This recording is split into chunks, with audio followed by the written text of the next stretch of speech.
الحمدللہ رب العالمین والصلاة والسلام علی رسول الکریم وقال اللہ تعالی فی القرآن المجید اعوذ باللہ من الشیطان الرجیم بسم اللہ الرحمن الرحیم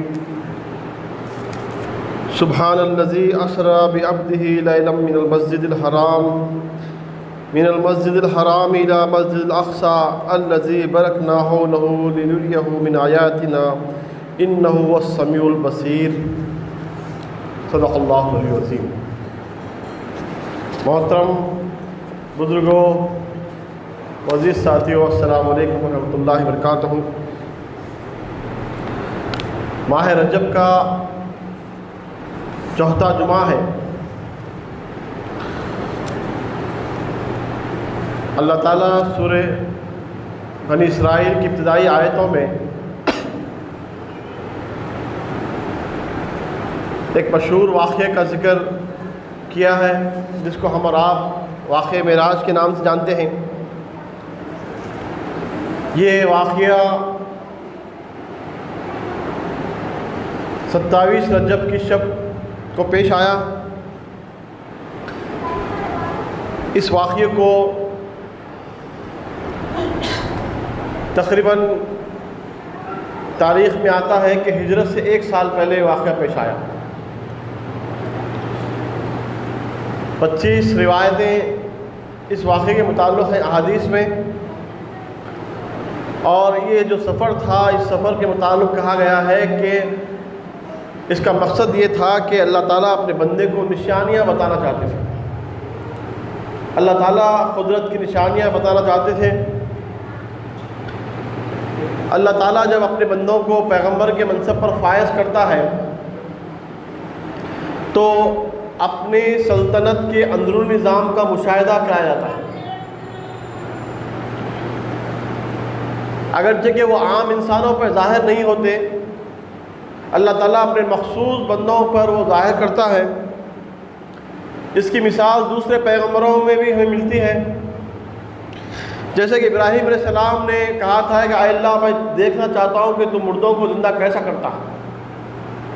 تو اللہ تعالیٰ نے ان کے ساتھ جو معاملہ فرمایا پرندوں کا، وہ ہمارا واقف ہیں۔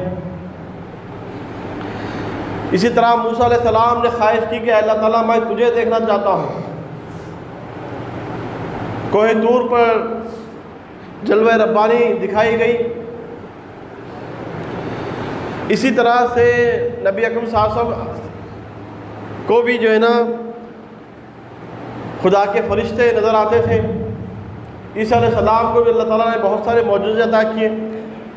تو اس طرح سے اللہ تعالیٰ جس کو چاہتا ہے ایسی چیزیں اپنے خاص بندوں کو دکھاتا ہے۔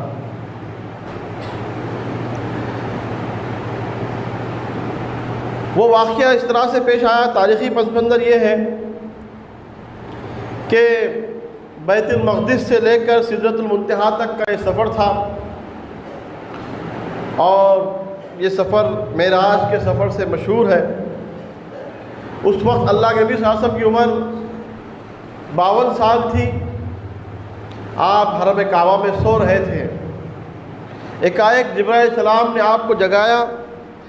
نیم بیداری کی حالت میں آپ نے اٹھا، اور روایت میں آتا ہے کہ اللہ کے نبی صلی اللہ علیہ وسلم کا سینہ چاک کیا گیا اور زمزم سے اسے دھویا گیا، اور اس میں علم، بردباری، دانائی، ایمان و یقین کو بھر دیا گیا، اور آپ کے سامنے ایک جانور کو پیش کیا گیا جس کا نام تھا براق، یعنی تیز رفتاری سے دوڑنے والا۔ اس کے بعد یہ ہوتا ہے کہ جہاں تک آپ کی حد نظر جاتی وہاں تک وہ چلے جاتا، اور اسی طرح سے اس جانور پر سوار ہو کر آپ آگے بڑھتے ہیں۔ پہلی منزل جو تھی وہ مدینے کی تھی، جہاں آپ کو ہجرت کر کر جانا تھا، اس کو بتایا گیا۔ دوسری منزل جو تھی وہ طور سینا تھی، جہاں پہ اللہ تعالیٰ موسیٰ علیہ السلام سے ہم کلام ہوئے تھے، بات ہوئی تھی۔ اس کے بعد وہاں سے گزرتے گزرتے تیسری منزل بیت اللحم کی تھی، جہاں عیسیٰ علیہ السلام پیدا ہوئے۔ اس کے بعد اس کے بعد چوتھی منزل بیت المقدس، جہاں پہ براق کا سفر ختم ہوتا ہے، اور اس کے بعد بیت المقدس میں آپ نے دیکھا کہ وہاں پر براق کو باندھا جاتا ہے۔ ہیکل سلیمانی میں آپ داخل ہوتے ہیں، جہاں سب پیغمبروں کو پہلے سے جمع کیا گیا تھا، ابتدا سے لے کر آخر تک۔ نماز کے لیے تمام صفیں کھڑی تھیں، اور جبرائیل علیہ السلام اللہ کے نبی صلی اللہ علیہ وسلم کو ہاتھ پکڑ کر آگے بڑھاتے ہیں امامت کے لیے، اور آپ کو امام الانبیاء کا لقب دیا جاتا ہے۔ اس کے بعد آپ کو امام الانبیاء کا لقب دیا جاتا ہے۔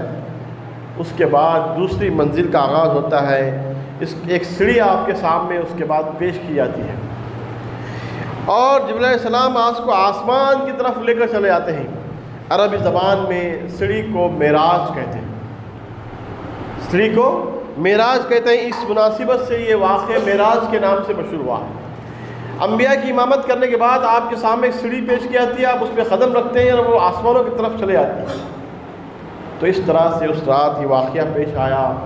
پہلے آسمان پر آپ جاتے ہیں، پہلے آسمان پر پہنچنے کے بعد وہاں کا دروازہ بند ہوتا ہے، وہاں کے جو محافظ فرشتے ہیں اس میں کھڑے ہوتے ہیں، کہتے ہیں کہ کون آیا ہے؟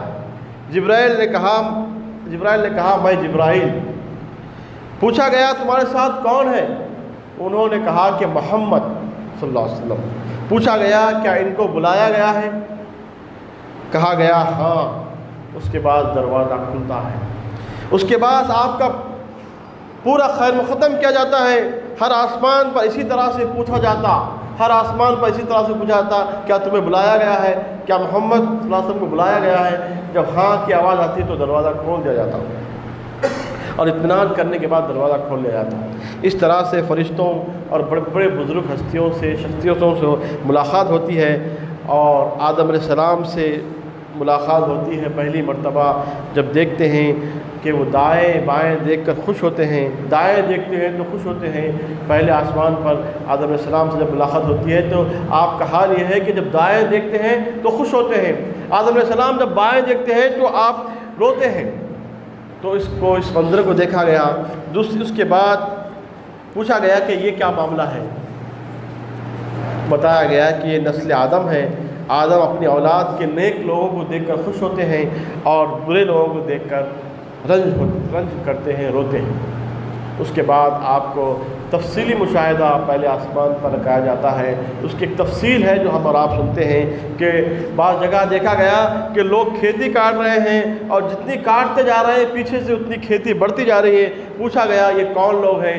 کہا گیا کہ خدا کی راہ میں، اللہ کی راہ میں مال خرچ کرنے والے لوگ ہیں، کوشش کرنے والے ہیں، جدوجہد کرنے والے لوگ ہیں۔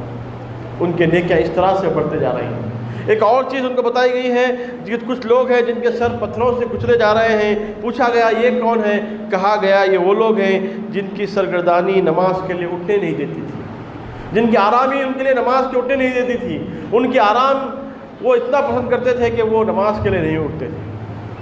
اور تیسری جگہ بتایا گیا کچھ لوگ ہیں جن کے کپڑوں کے آگے پیچھے پیوند لگے ہوئے ہیں اور جانوروں کی طرح گھاس چر رہے ہیں۔ پوچھا گیا یہ کون ہے؟ کہا گیا یہ وہ ہیں جو اپنے مال میں سے زکوٰۃ اور خیرات کو نہیں دیتے تھے، اپنے مال میں سے کچھ خرچ نہیں کرتے تھے۔ اس وقت مفلس اور فقیر کی حالت میں دکھائی دیں گے۔ اور کہا گیا ہے کہ اس کے بعد بتایا گیا ہے کہ کچھ لوگ ہیں جن کا معاملہ یہ ہے کہ زبانیں اور ہونٹ خینچوں کی طرح ان کے قطرے جا رہے ہیں۔ پوچھا گیا یہ کون ہیں؟ کہا گیا کہ یہ قوم کے غیر ذمہ دار مخرب ہیں، غیر ذمہ دار لوگ ہیں جو بے تکلف زبان چلاتے ہیں اور فتنہ اور برپا کرتے ہیں۔ اس طرح سے بتایا گیا ہے کہ اور کچھ لوگ ہیں جو انہی کے قریب جن کے ناخن تانبے کے تھے اور اپنے منہ اور سینے نوچ رہے تھے۔ پوچھا گیا یہ کون لوگ ہیں؟ کہا گیا کہ وہ لوگ ہیں جو لوگوں کے پیٹھ پیچھے ان کی برائیاں کرتے تھے اور عزت پر حملہ کیا کرتے تھے۔ اس طرح کے بہت سارے واقعات اس معراج کے واقعے میں آپ کو بتایا گیا ہے۔ کچھ لوگ ہیں جن کے ہونٹ اونٹوں کے مشابہ ہیں اور وہ لوگ آگ کھا رہے ہیں۔ پوچھا گیا یہ کون ہے؟ کہا گیا کہ یتیموں کا مال ہضم کرنے والے لوگ ہیں۔ پھر دیکھا کچھ لوگ ہیں جو پیٹ جتنے ان کے بڑے ہیں، اتنے بڑے ہیں کہ اس میں سانپ بھرے ہوئے ہیں، آنے جانے والے ان کو روند کر چلے جا رہے ہیں مگر وہ اپنی جگہ سے ہل نہیں سک رہے ہیں۔ پوچھا گیا یہ کون ہے؟ کہا گیا یہ سود خور ہے۔ تو اس طرح کے مختلف واقعات بتائے گئے ہیں کہ جس طرح سے تو بتایا گیا ہے کہ ان واقعات کو بتانے کے بعد، ان نشانیوں کو بتانے کے بعد کہا گیا ہے کہ پھر کچھ عورتیں ہیں جو اپنے چھاتیوں کے بل لٹک رہے ہیں۔ پوچھا گیا یہ کون ہیں؟ کہا گیا کہ یہ وہ عورتیں ہیں جنہوں نے اپنے شوہروں کے سر دوسروں کے بچے مون دیے گئے۔ تو اس طرح سے مختلف عذابات کی شکلیں آپ کو بتائی گئیں۔ مشاہدات کے بعد نبی اکرم صلی اللہ علیہ وسلم کی ملاقات ایک ایسے فرشتے سے ہوتی ہے جو بالکل ہی سخت اور تندخو ہوتا ہے۔ آپ صلی اللہ علیہ وسلم نے جبرائیل علیہ السلام سے پوچھا یہ کون ہے؟ تو آپ نے کہا کہ یہ دوزخ کا داروغہ ہے، یہ دوزخ کا داروغہ ہے۔